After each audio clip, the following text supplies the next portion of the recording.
We're going to put this all together with the panel discussion. We've been taking questions all day, and here we go. The first one is, for tiny taxa, one of the hardest things is that they're poorly known, but yet we also need to move forward with conservation.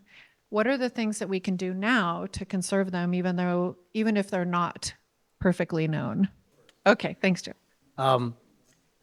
In a lot of cases, we don't need a lot of acreage. And here in California, we have a lot of areas that are already in protected landscapes, whether it be parks, wilderness, refuges. So a lot of tiny taxa can be accommodated, but unfortunately, not all those habitats are evenly distributed across the state. So for those unusual habitats that aren't in protected zones, those would be kind of a priority area. You could conserve some of the native plants that the plant guests rely on, all those tiny taxa. Even if you don't know exactly what they are, you know that there is something associated or communities associated with the plants. Would you guess that if you were to set aside a diversity of those plant communities, kind of representative fashion, that would help conserve a lot of the taxa? Yeah, I would guess that.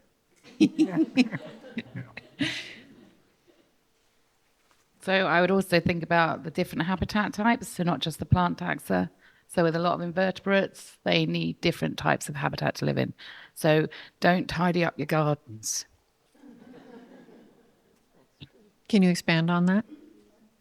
Okay, in my garden, I have a load of broken plant pots, load of decomposing leaf litter. I don't rake my garden, much to the annoyance of all the neighbours. There's all sorts of broken, decomposing things, and all of these. And I have a pond, and actually, a pond is really, really. Well, I don't know how you do ponds here, but so an aquatic habitat is really important for so many of the vertebrates. Their larval stage is aquatic. Leave the leaves, as they say. The leaves are great, and go and have a look. Go and have a look because it's so fun. And this is a really nice thing about as well, is that this little thing, you can go and see this ecosystem in your garden, this jungle that's existing in your garden, and you just tell everyone else and they can see it. So everyone talks about going on a holiday to see the big five and things like that, but your garden has millions of little, like really important taxa, and you just need to show them and they've got it. Thank you. I see Kevin's ready. Well, I think it's, working on conservation of big things is a really depressing task for a lot of people because, it takes huge areas to cover the migration of, wildebeest or whatever. We could go on and on. With tiny taxa, it's so much more tractable, right? Many of them, not all of them, but many of them can complete their life cycles on a fairly local scale. And so it's the one aspect of biodiversity that an individual in their own home can actually make some progress and feel very good about. And so I think that, we're not going to move forward in society if conservation biology is just about despair and failure. And so we need to look for success stories. And this is one of the places that success can be reached. But the only way that's going to happen is if people actually appreciate that they're conserving something interesting, and that's just being aware of the tiny taxa that are around. So that those two things together, I think. Sorry, I'm going to go again because you just prompted me. I have a friend who has a load of fungi. She goes out and she collects toadstools, and in her kitchen, she rears up a load of larvae. So she just goes for walks, she gets the fungi, she helps identify the fungi, she can talk about where it's from. So just a load of little pots in her kitchen, and this woman is doing so much. She got an award and honours from the king saying thanks. So that was quite nice. Nice king.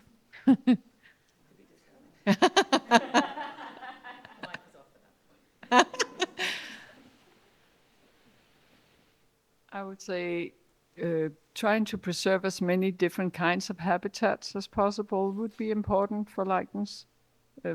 Because lichens occur in so many different habitats. So the more different kinds we can preserve, the better. I really like the idea that people have shared and that you could go into your own yard. You could do the same thing in school grounds. And I do think that we need to get people of all sorts, but it's really easy to get kids interested. In what is locally around them. And so we might not all have the opportunity to have a big backyard or a big garden to curate, but there's public spaces at every single public school. And so I think getting kids out and just caring about those tiny things that they can observe the life cycle of is a great way to, in the future, have people who care about conservation and care about, biodiversity in general. Thanks, Kristen. I would second everything that's been said so far. You don't necessarily have to know the full catalog of biodiversity to conserve it, and we're probably never going to get there to a state of complete knowledge. But if you want to preserve what's there, you have to start with the habitat, and certain habitat types are rare. An example from soils that I could bring up are gypsum-rich soils. They tend to have very weird species that you don't find in other places, but they also tend to occur in small patches. So, like was said earlier, that's it's a tractable thing that you can do. And another point I wanted to make was just don't underestimate the power of microhabitats. So you do have to have these preserves that capture a lot, but within the preserve there's a finer scale of habitat complexity, and some of these things maybe we can even construct and make to enhance the habitat for some species. And I'd just add, if we all planted habitat in our own yards, that would add up pretty quick, and we'd be tackling several challenges to biodiversity, including development, fragmentation, and invasive species, because when you're planting a native, you're not planting an invasive. Okay, next question is for our lichenologist, VK. Is it possible to cultivate lichens to reintroduce into habitat? And is it okay for domestic use in gardens? Well, lichens are really difficult to cultivate.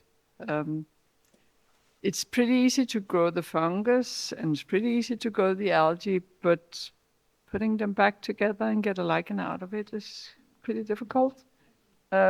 Some people have been doing some transplant experiments, and that can work to some extent, both with little tiny parts of the lichen, like fragments of the lichen, or with whole lichens. That can work to some extent, but it's pretty slow and it doesn't always work. So that's my best question, answer to that question. Yeah. Matt, did you want to add anything to that? Sure. We have tried to grow soil crust lichens, and I think we've tried maybe 10 different species, and none of them grow except for one genus. Most of the ones that fail, the best that you get is that they die slowly instead of actively expanding. But there is this one group, and it's what's called a gelatinous lichen, and it's got a cyanobacterial partner inside of it, and we don't really know why, but we were able to grow that over a matter of months. But by and large, it's not. It's just like what Rike said. It's really hard. You're not just growing an organism. You're trying to grow a little community, and for some reason, it's a tough one. It's a tough one to cultivate. Related to that, this one asks, how do lichens spread and reproduce? Lichens can spread in many different ways. A lot of them have sexual reproduction, and that's by the fungal spore. And that means it's only the fungus that spreads, which means it needs to find the algae to partner with, and maybe even the bacteria and non-lichen fungi if they have any function that we don't know about yet. But many lichens also reproduce asexually with tiny little fragments. Some have some very specialized ways of reproducing asexually. it's a little complicated to get into here, but there are both asexual and sexual reproduction in lichens. So for this next one, we're going to need a special guest to come up, Bill Hoyer. What? Yeah, please. The question is, so you can think about it while you're walking up the aisle, how do you collect snail scats? You find the snail, put a glove on, stick it in a clean plastic container, take a GPS point, maybe flag the location, take it back to your office, make sure the humidity and temperature are right, add deionized water, put an air hole in the container maybe, wait overnight for it to defecate, then pop it open the next day, wear a mask so you're not in gloves so you're not contaminating anything.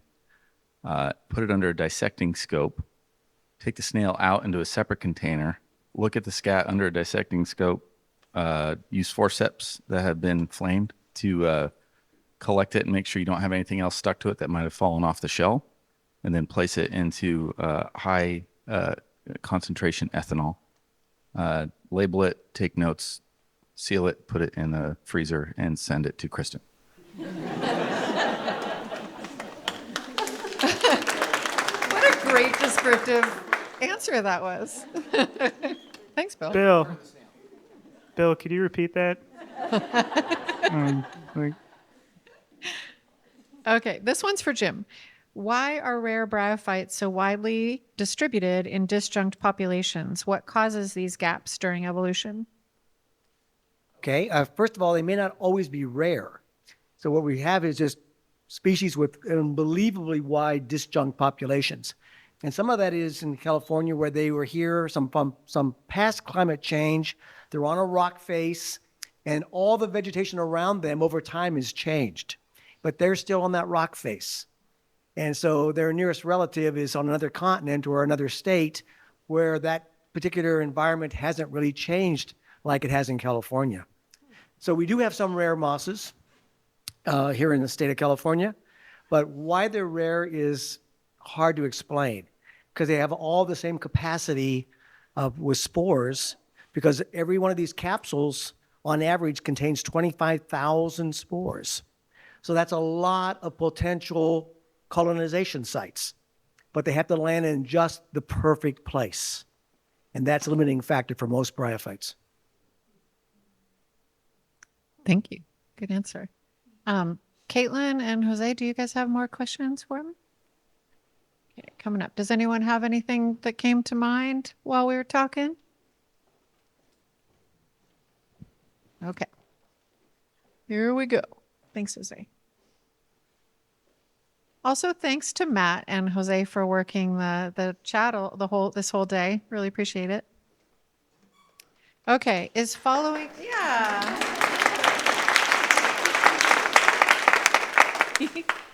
Is following the umbrella species model of conservation good enough to conserve tiny taxa? So I think the idea being that if you pick just the right species that can kind of serve as a proxy umbrella for a lot of species, is that good enough?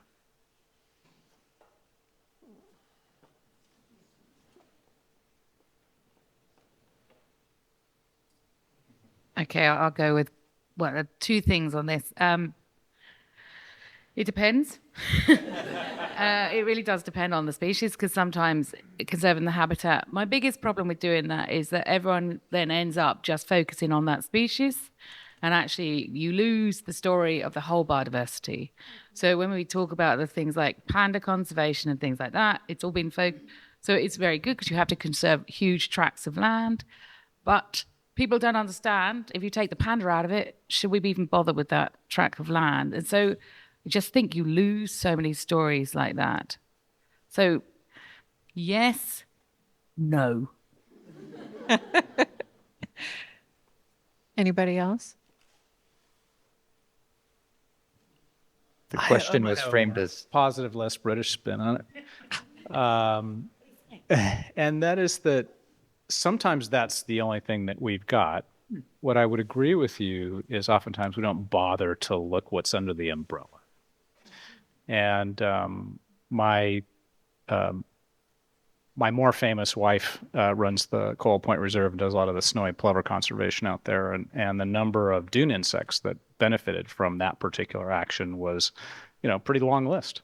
And so, I definitely think that for the most part, tiny taxa are more likely to benefit when we protect big taxa, and we have money to protect big taxa more than tiny taxa.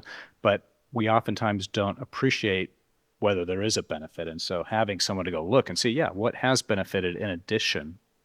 And the reason I'm saying that is because it is a helpful additional sell to convince the public that there are knock-on values, add-on values to doing conservation that extend to other things besides this single species conservation that tends to drive what we do.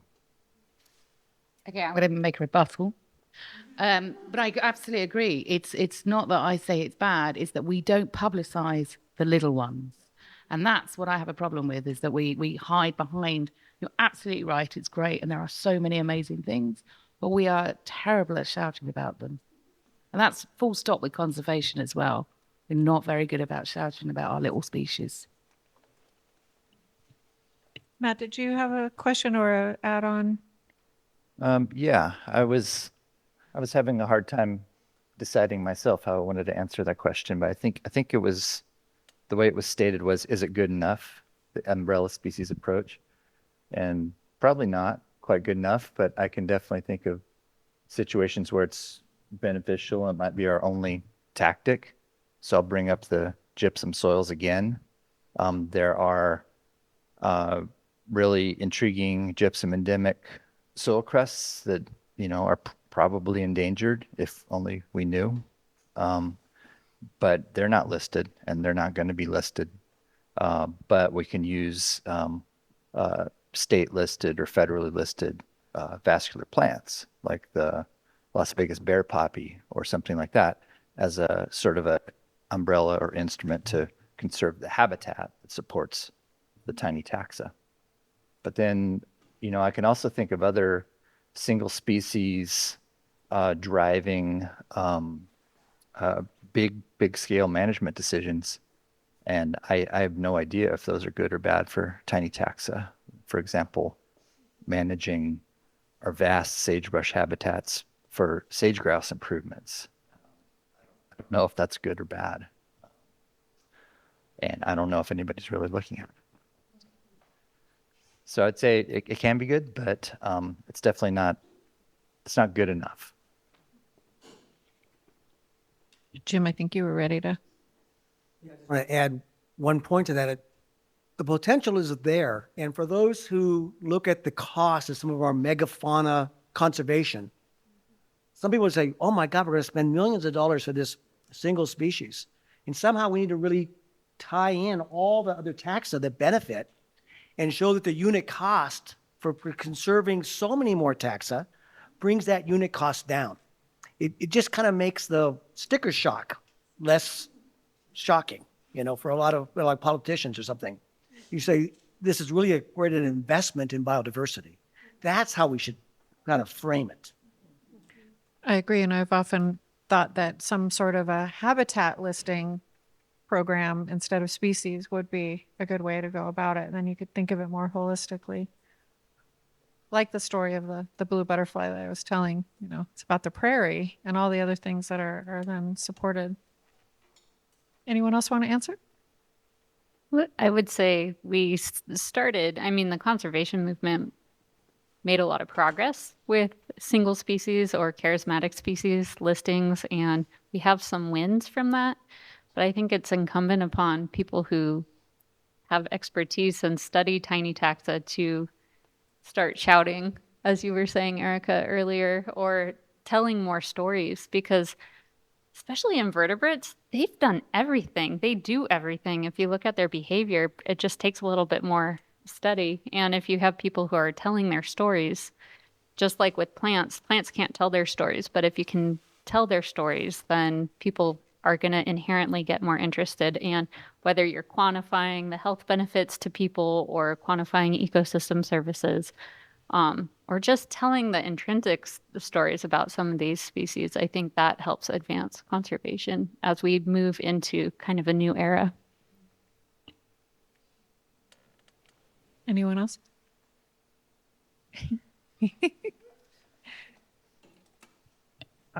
Just an example of me shouting about some of these invertebrates. I do a lot of shouting at the Botanic Garden about galls, plant galls on plants. And that's typically an uncharismatic group, but they're essentially parasites or symbionts of the plants. But they're also protected when you protect the plants in the habitat they belong to.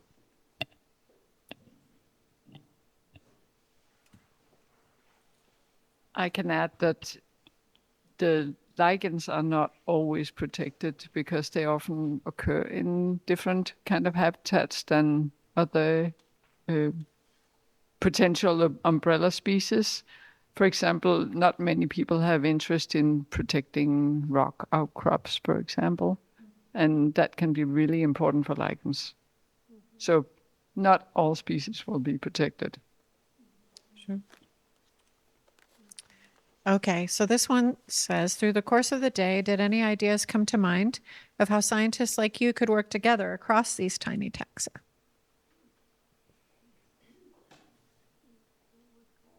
If you give us a lot of money, then we can figure out cooperative projects. Do you want to pitch one now? Buy a bit of habitat and just go and study it. And that'd be lovely. Like a big old bio blitz. Yeah, kind of thing. just do that. Just study it Yeah. with some wine. Well, I would say that it was great having a dinner last night so we could get together. I had several conversations with people where I could say, oh, you're an expert in this taxon, and I've got a bunch of these things I'd love to get identified. Would you be interested in looking at them? Or, Kristen and I both work on island foxes. We have shared interests, so it's great to be able to be in a room where we can talk about those things. And so it really... The reason this is a really important question is that we used to do this sort of thing a lot as scientists, and many of the best ideas came from getting together casually and discovering common interests. COVID really hammered that and took that away from us. And so I now realize how precious these opportunities are after that period. So yeah, it's already happened, I would say. Nice. Anybody else? I would like to say that if we can find ways to work together, then we can also put more focus on these tiny taxa, because more people shouting about it will also help put the focus on them. So if we can find ways to work together, that would improve the conditions for these tiny taxa.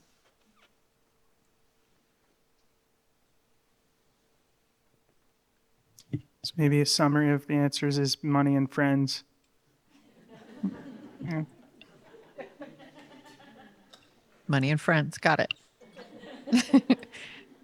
This one asks, why do ants steal biocrusts?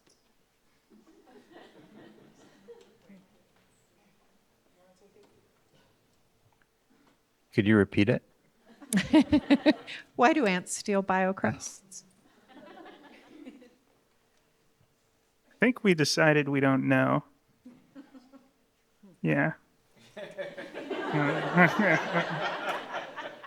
Your idea was habitat regulation?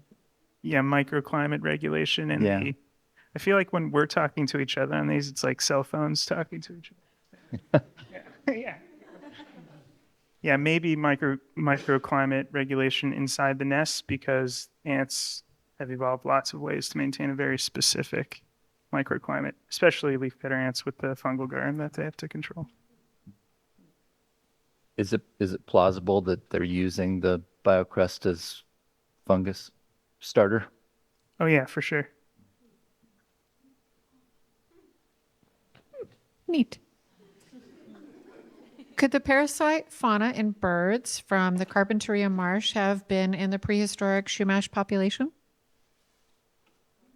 Oh, wow. Okay, so Most of the parasites that you would find in birds and Carpenter's salt marsh will go into warm-blooded vertebrates.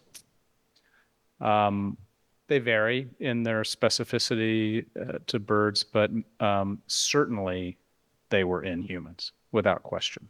Yeah, I would probably, of the 20 or so species, at least a half a dozen would easily persist in someone foraging on shellfish or fishes, with one exception, and that is it's really all about cooking. So, from a human perspective, we look at the singular most important technological advance that we had against parasites. It was cooking our food. And, I actually don't know the extent to which the Chumash always cooked the shellfish, because a lot of humans don't necessarily do that, but they did cook food for sure. So my guess is that they ate a lot of things that had parasites that would have done well in them, and whether they served as appropriate hosts or not probably depended on the extent to which they cooked those things. Thank you. How do you go about convincing the public to conserve uncharismatic taxa and taxa they already have a negative bias towards?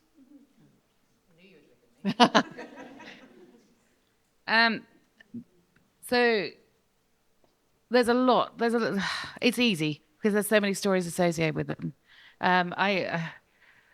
Like even just this tiny little midge, and then you say, but it pollinates chocolate, and the room goes, oh, and they talk about, oh well, it's not beautiful, it's not fluffy. There's tons and tons of fluffy flies, big eyes, really appealing. Okay, most of them are bot flies, but then there's fun and nature. I mean, we talk about nature in such a clinical and sterile way in many ways. It's all very pretty and very Disney. And actually, it's not. It's death and carnage and wonderful and exciting. And I think all we have to do is talk about it in those terms. And you've got all the kids in the room and 90% of the adults. You just have to we have the stories. We have all of this amazing information. You just need to share it. And I would add something from our conversation last night. We were talking about Sir David Attenborough and the charisma and just all the many people he's gotten interested in nature. And it's how you talk about it too, right? With the passion and the fascination and all of that I think is catching. No? Okay. Yeah. Anybody else? I agree with that. We all need to become storytellers. And I mean, I have a bunch of people that I know that like to go out into nature, but many of them use, natural spaces as places to exercise or places, and they run right by all the amazing biodiversity around them. And sometimes you need an in. It just depends on what your interest is, and everyone's going to have different touch points that bring them in. But whether it's storytelling, whether it's aesthetic beauty, whatever it is, we as scientists need to take it upon ourselves to communicate more about the things that we're finding as well. But nowadays we have social media and everyone can do this. And so you can have anyone just take a photo and say, what's this? And people will just respond. And you build so much more community engagement. I love the runners because generally what I find amusing is the runners, they often run through copulatory mating swarms. And when you point that out to people, it's like, oh, okay. But you have all, we can pass on these little tidbits of information. And I guess I would add too that it doesn't have to be directly from the scientists, right? If there was something exciting here today that inspired you, go tell two friends, go show a kid, like we can all be ambassadors. It doesn't have to come straight from, the journal publications. Anyone else? I wanted to add one thing, which is that if you look at some of the things that have driven conservation mindedness in citizens, birding would probably be one of the best examples, and where you have species that people can identify and count, and it's a social activity, and that I think has done as much for conservation just as about anything else. But now, these days, with citizen science expanding its taxonomic breadth with things like iNaturalist and so forth, that's such a game changer, because now we're talking about not so much things you see with binoculars, but things you can take a picture of with your cell phone. That includes a lot of tiny taxa that people can get and people are super into it. And it's actually, and I'm embarrassed to say, as a professional biologist who's been in the field for almost 40 years now, that the citizens are now providing orders of magnitude more information about biodiversity than professional biologists are due to these opportunities. And so I'm hoping that these sorts of gateways of interfacing with nature, identifying, collecting them in your sort of personal list of things that you've got is going to bring, it already has brought in tiny taxa much more into, I think, the public's awareness. Yeah. And then there's people like Bill who are just simply into everything. And that's, that's also really nice and refreshing to see people that are managing wild areas that aren't just into the big things that they're obligated to preserve, but the whole breadth of diversity. Here, here. So in the UK, we have it very back to front in comparison to here, in that it is our amateurs who have described our country. So I'm chair of the Fly Society, and there's 400 or 500 fly people who run round, and these are normal people during the day and fly specialists at night. And they have, over the last couple of 100 years, described like 95% of our country. So we would not have any knowledge without the traditional citizen science, the amateurs who really are the professionals, so that everybody can do it. I would love to have a fly society here. Raise your hand if you would be part of a fly society. Nice. Oh my gosh, so good. Okay, there is a fly society in the States. Okay. Yes. We just need to join people. Yes. Does it seem like the narrative may be shifting towards more funding for tiny taxa research?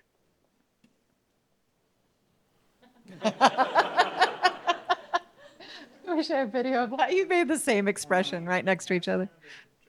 I think something that we've all said is that conservation requires funding, and funding is limited. And so it's harder. It is still the case that it is harder to make the case for funding tiny taxa versus a fox, and fox research. So getting creative with that is important. But yeah, if funding and specialists who work on tiny taxa are fewer compared to the amount of biodiversity that is there. So It's often tied to listing status, right? So like the slides that Ricky showed comparing the number of listed species of mammals to other taxa tells you right there. Much lower funded. One aspect that's hardly ever funded is just close studies of the life history of individual tiny animals. I don't know where you get funding for that. Is there any funding for that?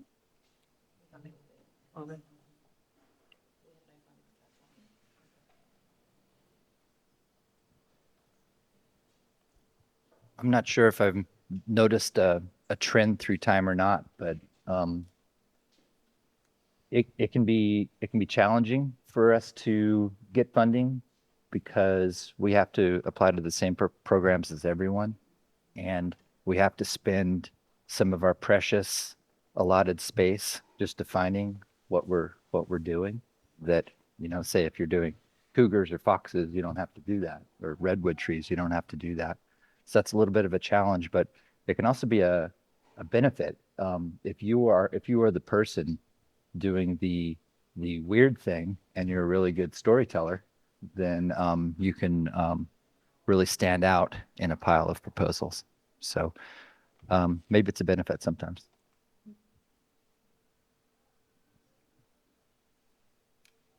Okay, given the challenge of getting legal protection of tiny taxa, what other strategies can and should we employ to support the conservation of these species?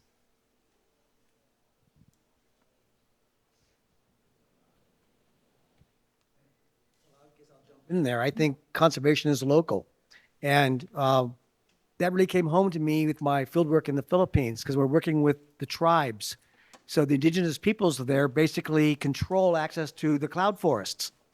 And so I'd have one of these guides with me, and we go out to start sampling, and they have this name for all the moths. It's just lamut. And so they see it as a single species. And so I have these young people out with me, in the field with limited education, and in a matter of an hour, their eyes are opened up and they're seeing all these species they just thought was one. And we're making collections to document all the taxa. And so the guide will go out and I'll point and say, we need more of this species. And with the translation, of course. And he runs out across the forest here, and about 2 minutes later, he comes back with that very species. So in that short period of time, not only are you aware that he had all this great diversity in his backyard that he never knew he had, he's now being able to see it, and of greater value now to protect it. And that to me was like the real fantastic thing about doing expeditions in developing countries, because they have to conserve it. They have to want to conserve it, but they have to know, first of all, if they even have it.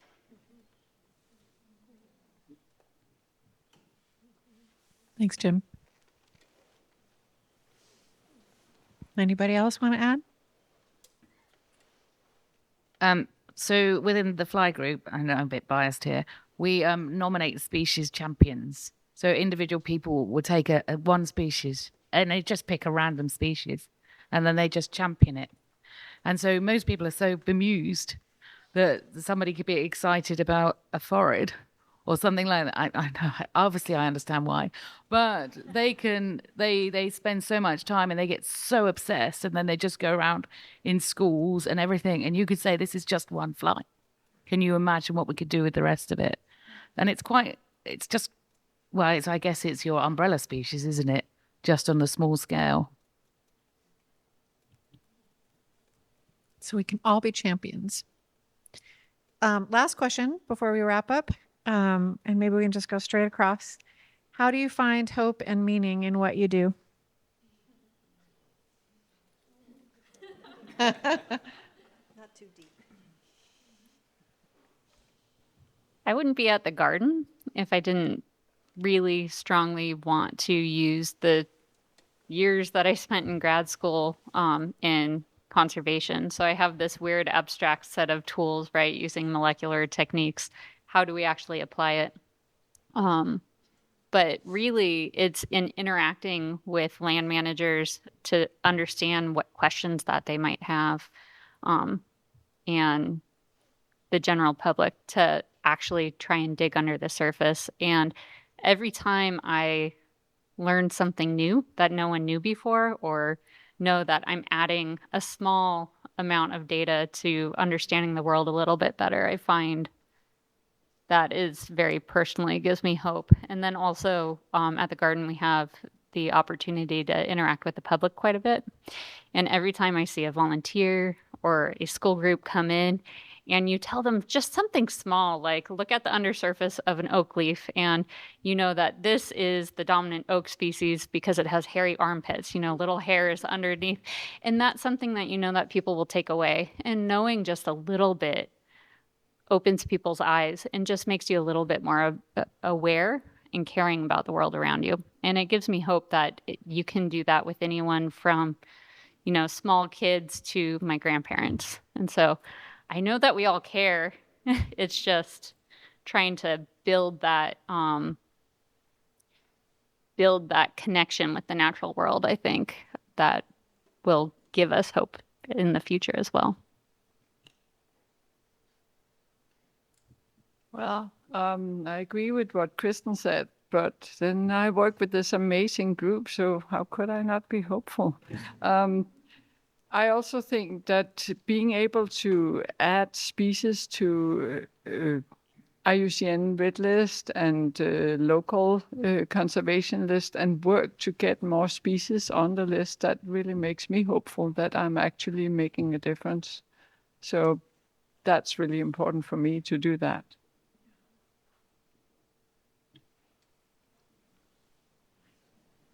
That question's too personal.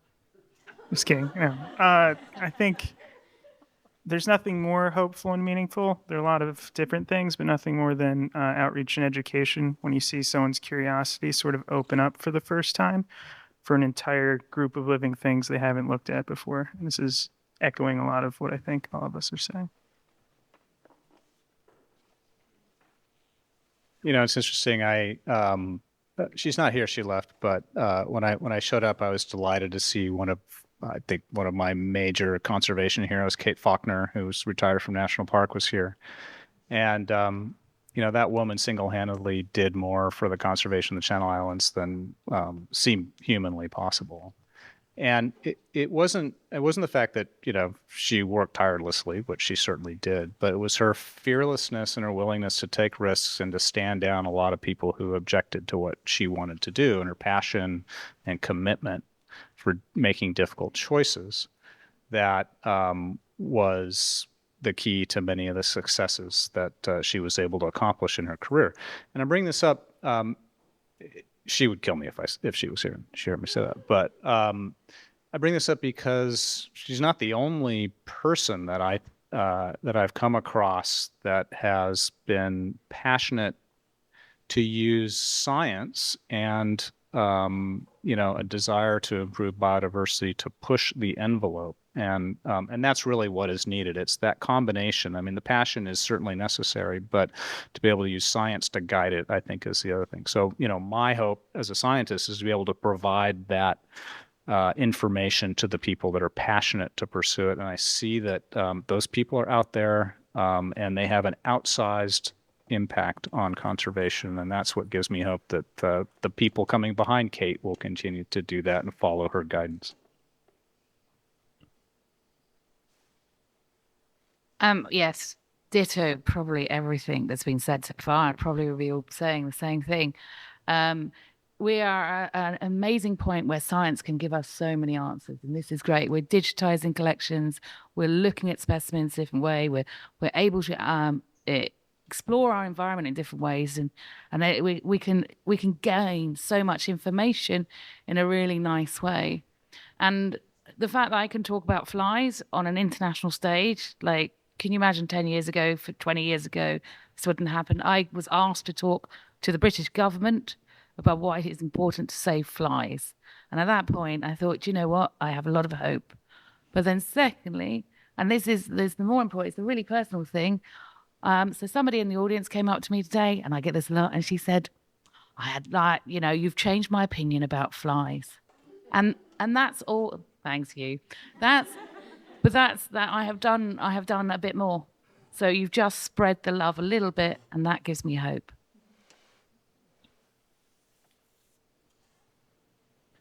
Yeah, it's an exciting time for me because I'm at that age when I'm kind of like passing the baton to the next generation. And nothing's more rewarding and enriching for me to do that. So I have students on various continents that are up and coming young biologists, and to see them blossom and mature and grow professionally is just such a great, great feeling. And what I've always told them, I said, when you learn something about science, you have to share it. You cannot take it to the grave. Too much science gets buried in our own little thing and never gets shared. Even small things need to get shared. And so I instill that in all my students. As you go out, share it with others, publish about it. Don't keep it to yourself.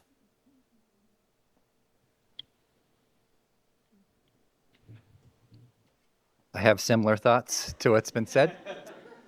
For me, the meaning part is there's two parts to it. My restoration research is oriented around a problem in the environment, and I'm motivated to try to solve that problem. And if I fail, it doesn't matter, because it does matter. But if I fail, it's still meaningful because it was worth trying.